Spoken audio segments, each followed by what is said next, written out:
সাঈদের প্রসারিত দুই হাত যেন এক অলঙ্ঘনীয় পর্বত। কোনো বর্গীর সাধ্য নেই যেটা অতিক্রম করে বাংলাদেশের মানুষকে স্পর্শ করতে পারে।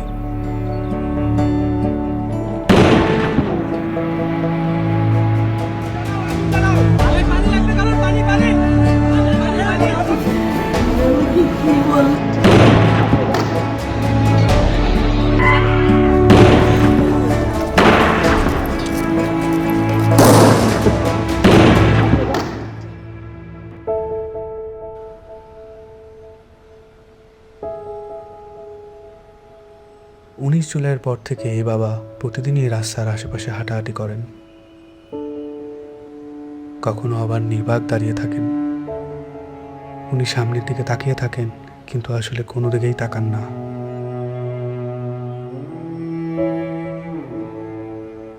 যেসব রাস্তা দিয়ে ওনার ছেলে হাঁটতো, ওইসব রাস্তায় উনি দাঁড়ালে উনি ওনার ছেলের রুম পান। আমার ছেলে মৃত্যু অবস্থায় যখন দাফন দিতে নিয়ে যাবে, এর আগে যখন দেখছি যে হাসতেছে, সে হাসতেছে, হাসি মুখ অবস্থা।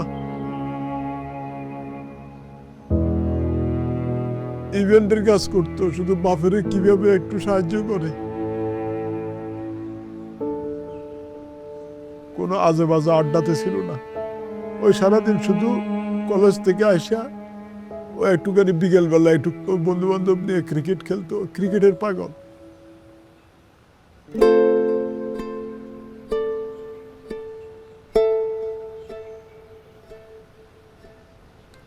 যে আমার পায়ের পাতা আছে এরকম একটা অনুভূতি হতো, কিন্তু আমি যখন হাত দিতাম তখন থেকে আমার পায়ের পাতা নেই, এরকম একটা প্রচুর অনুভূতি হতো। আমি অনেক কান্না করতাম। এই ব্যথার চেয়ে আমার ওই অনুভূতিগুলো আমার বেশি হতো, যে আমার পা আছে, আমি যখন হাত দিই তখন থেকে আমার পা নাই।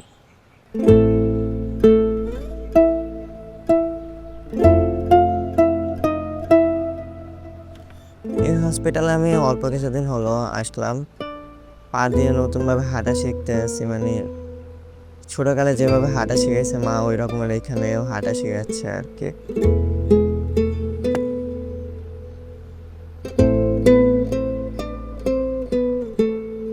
একটি প্রতিবন্ধী কিশোর, 7 বছরের বাচ্চা, ল্যাংড়া মানুষ যদি সংগ্রামে নামতে পারে, তাহলে আমি কেন বসে থাকবো ঘরে?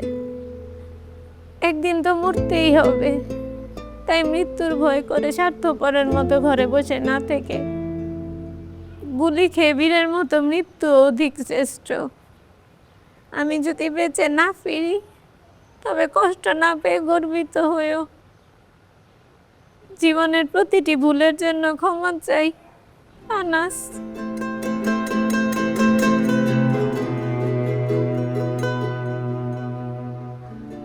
আমার সন্তানের বুকে গুলি লাগছে, আর ছিদ্রটা হয়েছে আমার কলিজায়। আল্লাহ পাক যতদিন আমাকে হায়াত দিছে, আমি এই হাহাকার নিয়ে বেঁচে থাকবো।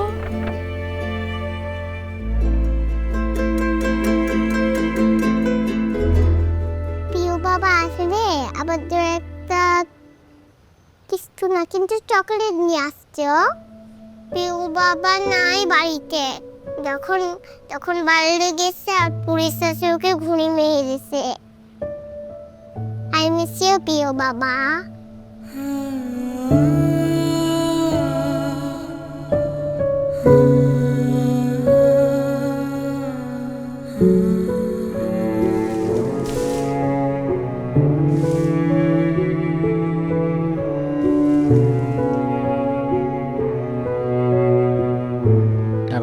চেম্বারের মধ্যে বক্তব্য দিছিল যে আমরা কোনো সরকার বিরোধী আন্দোলন নয়, আমরা নিজের অধিকার আদায়ের জন্য বলে বলা করার পরে পমেল বড়ুয়া ওই ছাত্রলীগের লিডার আসছিল, তাই সেই গলা চিপি ধরছিল, গালমুখের থাপড় মারছে।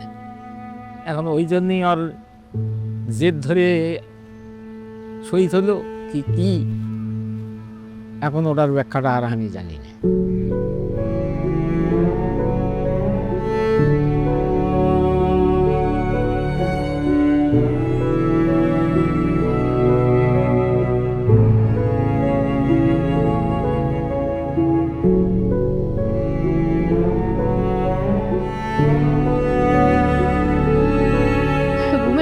মায়ের দুধ খাইয়া ঘুমায়, সেই ঘুমটা ঘুমাইতে পারে না, তখন আবার এটা পাইয়া পাইতে পাই করে উলট ফ্লট করে ঘুমের লেগে আবার উঠে খুলে লই।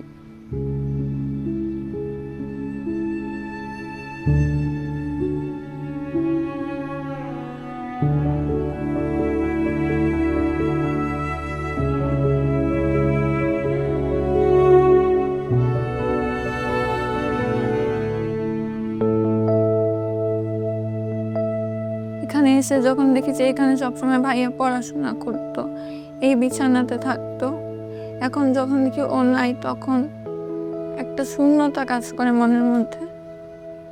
খারাপ লাগে যখন দেখি যে ভাইয়া এই রুমে নাই। এই ছবিটা 18 জুলাই আমার আন্টি নাজিয়া খান ফেসবুকে পোস্ট করেছিল।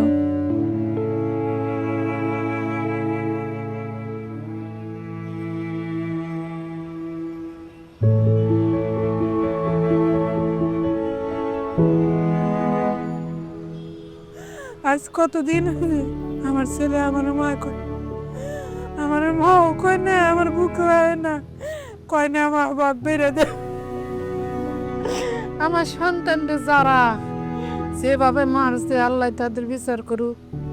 আমি সরকারের কাছেও বিচার চাই, জনগণের কাছেও বিচার চাই।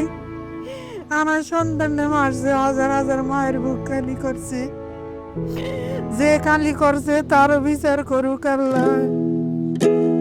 কতটা তুমি হারালে বন্ধু, কেঁদেছে অন্তর। জানো না তুমি হারাবার ব্যথা, জানে পলাশির প্রান্ত। হারিয়ে গেছে যেখানে মায়ের সোনার নলুকখানি, গোলা ভরা ক্ষেতের ফসল, সাজানো ফুলদানি। এ হারানোর বেদনা তুমি রেখো অন্তরে, দেখবে তোমার দুঃখ লুকাবে পলাশির প্রান্তরে। বাংলাদেশের বুকের ওপর চেপে বসা 36 দিনের এই ভারই আমরা নিতে পারছি না। একবার ভাবি চলেন, 16 বছরে কত বড় ভার হয়ে এটা আমাদের বুকের ওপর বসেছিল। এই ভারই আমাদের শক্তি দিক সংস্কার করে নতুন বাংলাদেশ গড়ার।